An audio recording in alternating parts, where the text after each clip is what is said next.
Yeah, so Ashley, obviously we talk about cargo theft all the time, and what a big problem it is. We Hmm. talk to CargoNet, we talk to Overhaul, we see their reports and everything. ATRI, the American Transportation Research Institute, has a new report out that I think really encapsulates the problem as well as I've seen out there because it looks at the big picture, it looks at solutions, it looks at everything. And Jeff Short is one of the people who worked on it. He is the vice president of ATRI, and he joins us on the line now. Jeff, how we doing?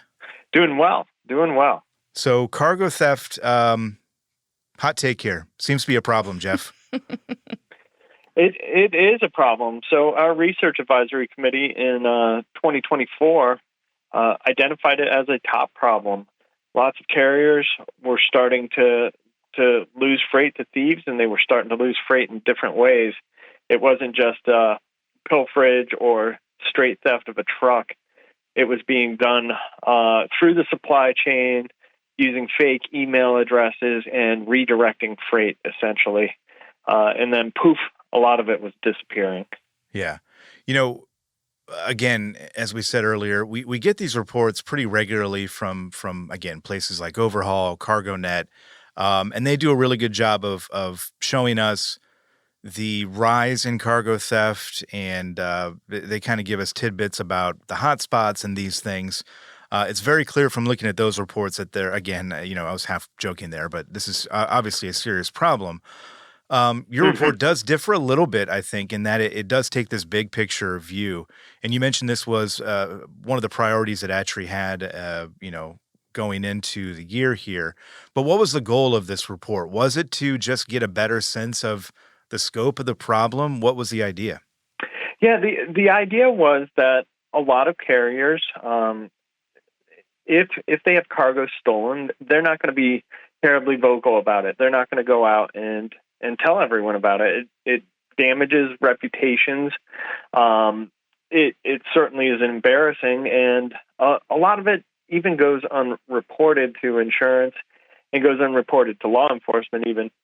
So our goal was to go out confidentially to motor carriers and try to figure out this bigger scope, what's going on, what are people not necessarily talking about, and how can we kind of get towards what the bigger costs are for the industry, what the overall costs are. Not necessarily looking at individual cases, but kind of saying where we are as an industry and what are the next steps to fight cargo theft. Yeah. As you point out in the report, cargo theft, of course, is not a new problem, but the scope of what we're seeing now is unprecedented. And of course, the digital age largely to blame for that. It seems like there's been a shift from straight theft, which, make no mistake, is still a problem, but there's been a shift from the kind of traditional theft of a shipment where criminals steal loads out of a trailer over to strategic theft, theft by fraud. Talk about that percentage shift and what we can learn from that. Yeah, so, and we went out to motor carriers with the survey, and we also went out to logistics service providers, like 3PLs, brokers, and we asked them the same questions. We said, what is impacting you the most? And motor carriers, they're still having folks go into their trailer, pilfer stuff. They're still having trucks directly stolen. But what has emerged on the LSP side, logistics service provider side, 62% of the thefts that we recorded through the survey were strategic theft, and this is a completely new thing where folks are coming in. They may be from other countries. They are pretending to be a different motor carrier than they are. They may not even be a motor carrier. They're double brokering out to another trucking company. After they get a load, they're passing it off to someone else who may be unsuspecting, and they're redirecting freight. Let's say one of our case studies, freight was supposed to go from Texas up to the northern United States. It went to California instead, and it was dropped off in kind of a questionable way at a questionable location. And these are certainly the kind of things you have to look for. Drivers need to think, all right, is everything make sense here? Is everything above board? Is there someone I can call and double check on this, because it looks like the bill of lading was changed or something like that. Yeah. Yeah. You just obviously mentioned a couple, but what are some of the prevention strategies that people can keep in mind to, hopefully keep themselves safe? So from a driver perspective, certainly we went out and said, what are some things? We went out to the carriers. We said, what are some things you can do to prevent cargo theft? There's some basic things. Don't leave your keys in the truck, even if you are in a locked, secure location. Don't leave the keys in the truck. That's a pretty easy one. Situational awareness, being aware of what's going on around you. Is there reasonable suspicion? Was the bill of lading changed? That sort of thing. Some carriers mentioned to drive a certain distance before stopping. So generally that came out to about 200 miles, especially if you've got something that's very valuable on board. If you drive a couple hundred miles, if someone was looking at your trailer and that load, they are probably not going to follow you for that long, waiting for you to park so they can go into the trailer, that sort of thing. Certainly companies and drivers can follow parking trailer drop guidelines, park in well-lit designated parking zones. I know it's a big ask in an age where there is very limited parking. It's tough to find these well-lit designated parking zones in some cases, but that would be the ideal if you're trying to avoid cargo theft, is a good official truck parking spot with that is secure.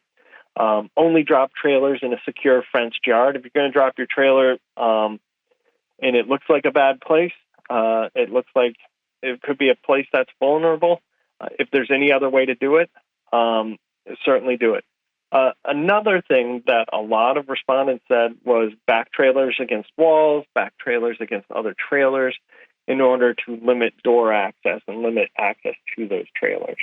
Yeah. These are the things, and again, the things you're mentioning there are good tips for kind of pushing back against the traditional cargo theft. But as we pointed out, a lot of this is fraud, and Yes. paperwork getting messed with, and loads getting transferred to a different location. Can you, before we get into that a little bit, can you just run us through the numbers real quick? Because again, looking through the report, the percentage jump or the percentage change from, traditional cargo theft where a load's getting stolen out of a trailer to, again, this fraud aspect of this whole thing. That's really and correct me if I'm wrong here, but that's really what's driving this increase, as far as I can tell. Is that right? And can you kind of walk us through the numbers there? Because the shift really is substantial. Yeah, and the shift has moved over. Certainly, the same level of impact on motor carriers is going on with stolen trucks, stolen trailers, pilfered goods. But there is a shift, and that's a very expensive shift. So you have the majority of LSPs, logistics service providers, again, experiencing these kinds of losses, and they tend to be much bigger targeted losses.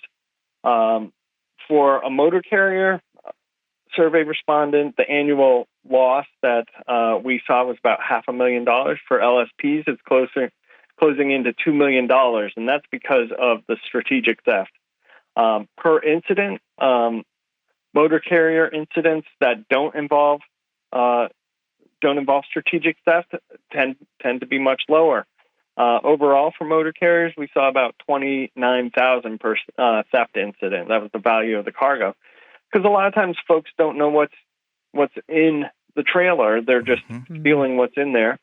For LSPs, that was closer to $100,000 per incident, because they are identifying strategically what's inside the trailer before, in and that's why they're going after it. They're going after things like food, electronics, automotive, beverage, stuff they can quickly sell. Sometimes, sometimes for a high price, sometimes not for a high price. But in the case of food, beverages, those sort of things, we're told, are not easy to trace.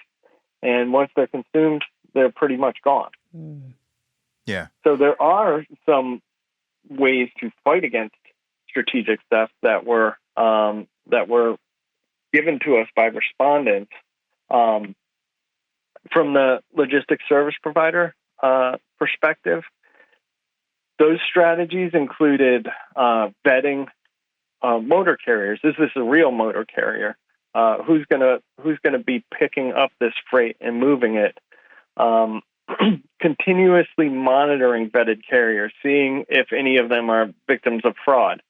Those are certainly red flags. It's unfortunate for folks who have been victims of fraud, and it's really not their fault. But these are some of the strategies LSPs are using. As far as communications, this is a big one for folks working inside a brokerage. For instance, scrutinize email addresses and domains. You may have a domain, let's say trucking.org. Someone could spoof that to be to change the I to a 1. And if you look at that quickly, that might still look like a legitimate trucking.org, right? So those are the kind of things to be very much on the lookout. Communication is key, and this goes for drivers as well. If you see something that is a little off on the paperwork, this is where the fraud is happening in the paperwork, changes of where something will be dropped off, that sort of thing. Get in touch with as many folks as you can, carriers, shippers, receivers, whoever you have access to make sure that you're not driving a truck hundreds or thousands of miles to the wrong place and unknowingly being part of moving freight for a strategic theft. And we're speaking with Jeff Short of ATRI about their report on cargo theft here. Jeff, we've been talking about prevention strategies. That, to me, when I see these reports and when I hear stories out there, to me, that seems like the most frustrating part of this is that a carrier could be doing everything the right way, could be taking all those prevention measures into account. But it seems like the criminals are always, and this has been true throughout human history, but always seem to be a step ahead in one way or another. The people that you talked to for this report, I can imagine they expressed their frustration to you as well about this, because I imagine to them it feels like one of these runaway problems that they just can't get in front of. What were those conversations like that you had with folks out there? So a lot of folks were saying within the supply chain in general, and remember, folks are dealing with their partners in the supply chain too. It's not just something a single driver out there who is an owner operator has to deal with. It goes. Yeah. That driver is dealing with all sorts of other folks, and he or she is just part of it, and he or she has no influence over how seriously the other folks in the supply chain take security. So one thing I heard a lot was complacency, because let's face it, most carriers are not experiencing a cargo theft every single day. Drivers can get very complacent. There are a lot of drivers out there who have never had any experience with this whatsoever, but once it happens, it's a really, really big hit, and it hurts. So you need to stay vigilant. Carriers who really take security seriously may have no idea how many close calls they've had, and there's no way to measure it, to measure how well you're doing, other than, all right, we haven't had anything stolen yet. So complacency is definitely enemy number one as far as having stuff stolen from you. You always need to be on the lookout for stuff that looks weird. Yeah.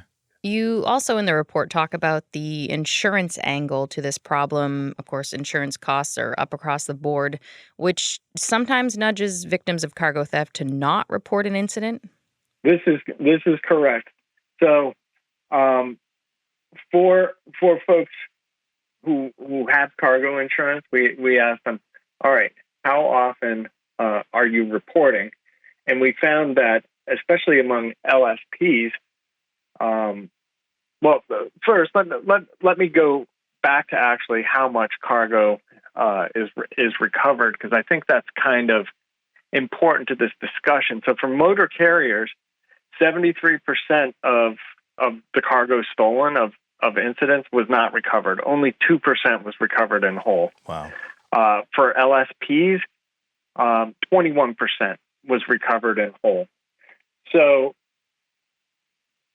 just those very outcomes impact how likely you are going to be to report it to law enforcement. But the reporting rate to law enforcement was much higher than reporting to insurance. So for motor carriers, only 56% of carriers report everything that's stolen to their insurance company.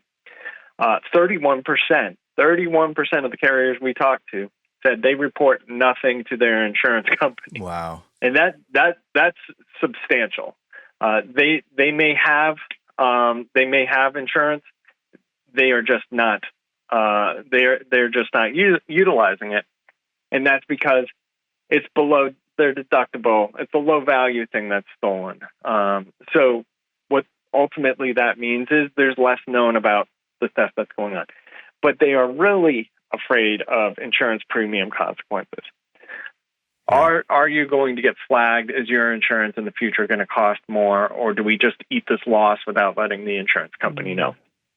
And sometimes it can be an administrative hassle for motor carriers, and they eat the loss and move on. That's a third option they gave us. For LSPs, it was kind of a mixed bag. Only 36% reported everything to insurance. 27% reported nothing to insurance. And then the rest were kind of in a middle ground, reporting some things but not everything. Mm-hmm. Depends on how large it was. It's a cost-benefit calculation that folks are going to do. I listened to you talk, Jeff, and again, these things, these numbers, we hear them all the time. Again, we know that cargo theft is a problem, but when I hear you talk and when I look at your report, it just strikes me that this is not sustainable. When you look at, you're just talking about the insurance, implications of all this and eating the cost of a stolen load. I mean, all of these things put together just strikes me as being something that is not sustainable. Something's got to break here, and people out there are under a strain as it is with all of the other things that they're dealing with, cost of operations going up and this and that. The list goes on and on and on. And we're familiar with that list. But what kind of stands out to you after putting this whole thing together about the problem out there and whether we're anywhere close to finding a resolution to all this? Well, what stands out to me is there are things that carriers can do, and there are also things at the state and federal level that need a change. Let's face it. Let's say I'm based in Atlanta, Georgia. I'm in Atlanta, Georgia right now. If cargo is stolen from me in Atlanta, Georgia, the Atlanta Police Department has a lot to worry about that goes well beyond cargo theft, especially if the carrier isn't from Georgia, especially if they know the freight is now out of state. Let's say they know that this becomes a very difficult crime for a local police department to solve and to stay on top of. And the coordination of all that information becomes very difficult. So from the federal level, and we can work down, just data collection, management, and analysis from a centralized reporting agency would be a phenomenal solution. and then putting that information, that intelligence back out to supply chain stakeholders to let folks start to have some level of deterrence for this crime.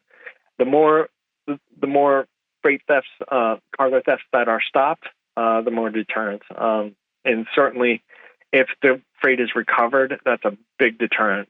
The criminal thinks, "Why did I go through all of this just to not be able to steal it?"